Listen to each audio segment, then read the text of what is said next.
Welcome all. In this guide, we'll walk you through the process of efficiently converting your KML files to GML using the powerful converter tool in MAPOG. Click on the Process Data menu and choose the Converter Tool option. Upload your KML file. This is your starting point where you provide the data that needs conversion.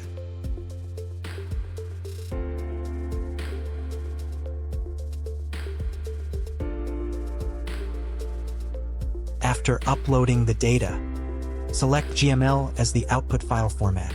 You can also set the CRS at this stage to ensure your data aligns correctly with your spatial analysis requirements. Click Convert and let the tool work its magic. Check your converted GML data to ensure it looks right.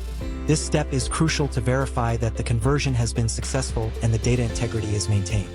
Once satisfied, download the converted file. Thank you for watching. For any queries, please contact us at support@mapog.com.